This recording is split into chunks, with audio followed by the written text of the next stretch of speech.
নিজের মেয়েকে ভগবান দেখাতে চাইছো তো নয়নের মা? তোমার ওই ভগবানকে অন্য কোনো গায়ে গিয়ে প্রতিষ্ঠা করো। এই গায়ে ওর কোনো জায়গা হবে না। ও বিশ্বাসই করতে পারছে না যে তুমি ওকে একা বিজনেসের হাল ধরতে অনুমতি দিচ্ছ। এ দেখ, তোর মা তোকে আশীর্বাদ করছেন। আমি যা চাইবো তাই দিবি বলেছিলিস। দে এবার, আমি চাই তুই আজ রাতের আধারেই বাড়ি ছেড়ে চলে যা, আর কখনো ফিরে আসবি না। তোর মা তোকে আশীর্বাদ করতে চাইছেন দীপ, অভিমান করে মুখ ফিরিয়ে থাকবি বাবা?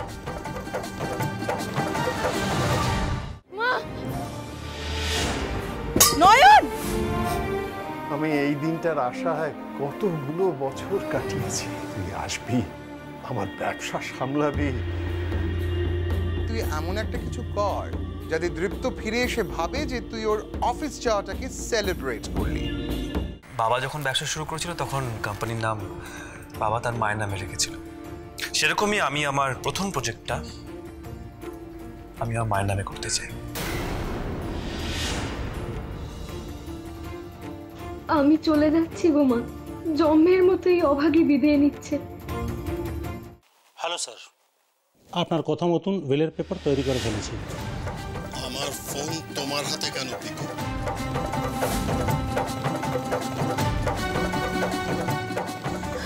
আমায় তোমার কাছে টেনে নাও মা, এই গায়ের বাইরে যে আমি কিচ্ছু চিনি না।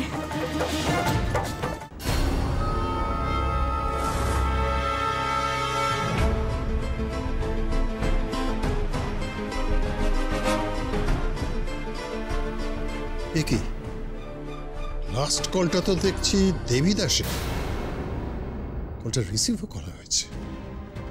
তার মানে বাইরে থেকে আমি দেবীদাসের গলাটাই শুনতে পেয়েছি। দেবীদাস আবার ওদের কাছে ভুল করে কিছু বলে ফেললো না তো?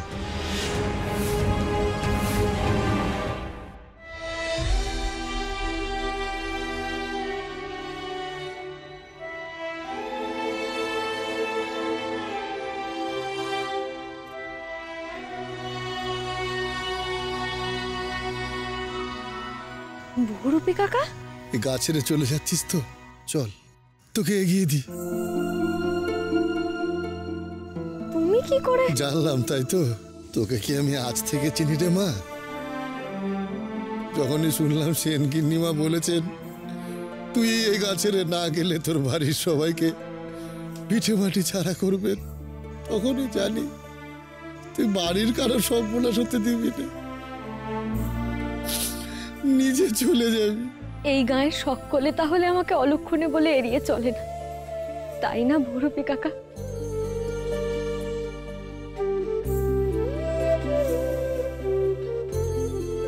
কিন্তু তাও তো তোকে আগলে রাখতে পারলাম না রে মা। গিন্নিমাকে চটিয়ে যে নিজের পিঠেতে তোকে আশ্রয় দেবো সে বুকের পাটা আমার নেই। এই গায়ের লোক তোর মর্যাদা বুঝলো না রে নয়ন। ওরা জানে না ওরা কি হারালো। ভ্যানে ওঠ মা, তোকে অন্তত গায়ের বাইরে অবধি পৌঁছে দিয়ে আসি। এইটুকু পথ হাঁটার কষ্টটা তো একটু লাঘব হবে। তুই ভ্যানে ওঠ, এর চেয়ে বেশি যে আমার আর সাধ্য নেই রে। কেঁদো না কাকা, এইটুকুই বা কে করে বলো? ভ্যানে ওঠ। আরে মা, তুই একলা মেয়ে মানুষ, এই রাতের আধারে তুই যাবি কোথায়? আমার যে খুব চিন্তা হচ্ছে রে। চিন্তা করো না কাকা, মা বিশালাক্ষী আমাকে যেখানে নিয়ে যাবে আমি সেখানেই যাব।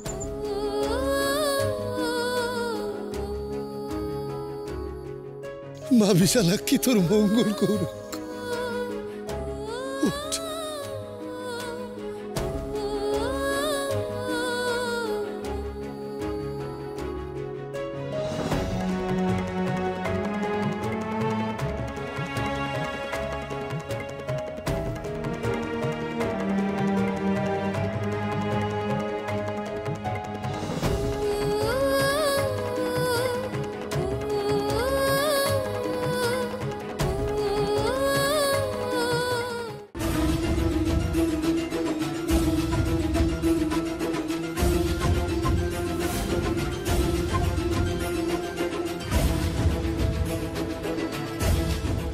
এখানেই থাকিস মা, সে আসবে।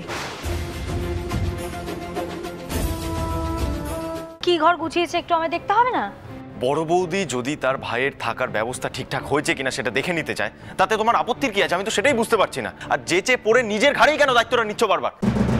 আপনার সঙ্গে কিন্তু আমার একটা আলোচনা আছে, আলাদা করে আপনার সঙ্গে আমাকে একটু বসতে হবে। মথুরবাবু, বড় জ্যাঠাইমাকে খুঁজে পাওয়া যাচ্ছে না। একদিকে মায়ের জ্ঞান ফিরছে না, অন্যদিকে বড় মাকে খুঁজে পাওয়া যাচ্ছে না। কোন দিকটা আগে সামাল দেবো আমরা? আমাদের আগেই বোঝা উচিত ছিল বাবা মশাই চলে যাওয়াটা মা বড় মা দুজনের পক্ষে মেনে নেওয়াটা কঠিন। বড় মাকে আমাদের খুঁজে বের করতেই হবে। ভাই মাধব, মাধব, সব বাইক লেটেল সবাইকে জড়ো করো এক্ষুনি এক্ষুনি।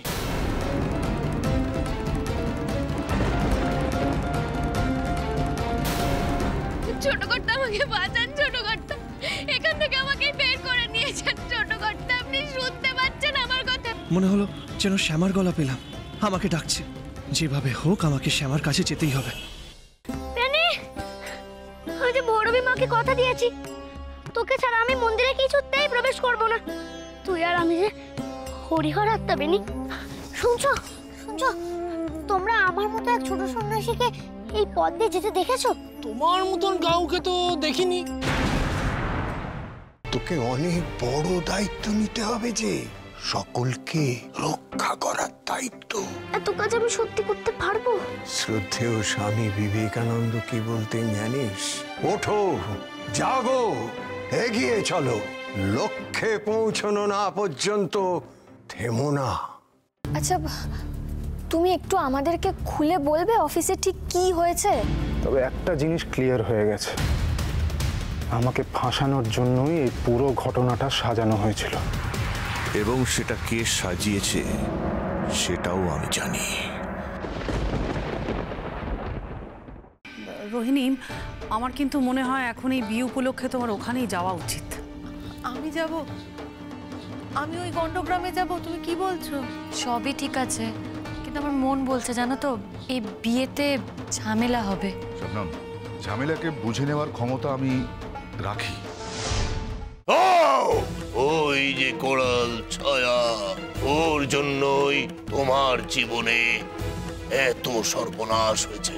আমার মা আর গুরুদেব যা বলবেন শুনবো, কিন্তু তোমার কথা কখনো না। তুমি এখান থেকে না গেলে আমি বাড়ি ছেড়ে চলে যাব। যেদিন যেদিন ছুটি থাকবে তুমি আমাকে মায়ের কাছে যেতে দেবে তো? দেখো ভেলকি, সেটা তো সম্ভব না। আমি যখন মনে করব তখন আমি তোকে নিজে মায়ের কাছে নিয়ে যাব। মোহিনী সরকার তো এই বাড়িতে থাকে না। আমি যদি লুকিয়ে মাকে ওষুধটা দিয়ে আসি, কেউ তো বুঝতেও পারবে না। এই নিন, খেয়ে নিন ওষুধটা, নিন। থামি, থামি, থামি, কি হয়েছে থামি?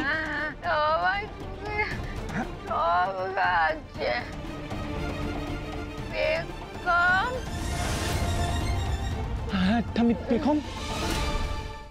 মথুরবাবু, বড় জ্যাঠাইমাকে খুঁজে পাওয়া যাচ্ছে না। একদিকে মায়ের জ্ঞান ফিরছে না, অন্যদিকে বড় মাকে খুঁজে পাওয়া যাচ্ছে না। কোন দিকটা আগে সামাল দেবো আমরা? আমাদের আগেই বোঝা উচিত ছিল বাবা মশাই চলে যাওয়াটা মা বড় মা দুজনের পক্ষে মেনে নেওয়াটা কঠিন। বড় মাকে আমাদের খুঁজে বের করতেই হবে। ভাই মাধব, মাধব, সব বাইক লেটেল সবাইকে জড়ো করো এক্ষুনি এক্ষুনি। পেনি, আমি যে ভৈরবী মাকে কথা দিয়েছি তোকে ছাড়া আমি মন্দিরে কিছুতেই প্রবেশ করব না। তুই আর আমি যে হরিহর আত্মা। বেনি শুনছো শুনছো, তোমরা আমার মতো এক ছোট সন্ন্যাসীকে এই পথ দিয়ে যেতে দেখেছো? তোমার মতন কাউকে তো দেখিনি।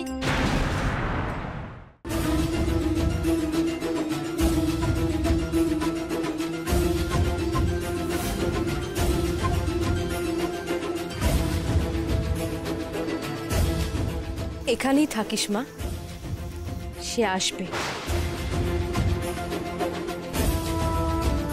তোকে অনেক বড় দায়িত্ব নিতে হবে, যে সকলকে রক্ষা করার দায়িত্ব। এত কাজ আমি সত্যি করতে পারবো? শ্রদ্ধেয় স্বামী বিবেকানন্দ কি বলতেন জানিস? ওঠো, জাগো, এগিয়ে চলো, লক্ষ্যে পৌঁছানো না পর্যন্ত থেমো না। রোহিণী, আমার কিন্তু মনে হয় এখন এই বিয়ে উপলক্ষে তোমার ওখানেই যাওয়া উচিত। আমি যাব? আমি ওই গন্ডগ্রামে যাব? তুমি কি বলছো? সবই ঠিক আছে, কিন্তু আমার মন বলছে জানো তো এই বিয়েতে ঝামেলা হবে। শবনম, ঝামেলাকে বুঝে নেওয়ার ক্ষমতা আমি রাখি।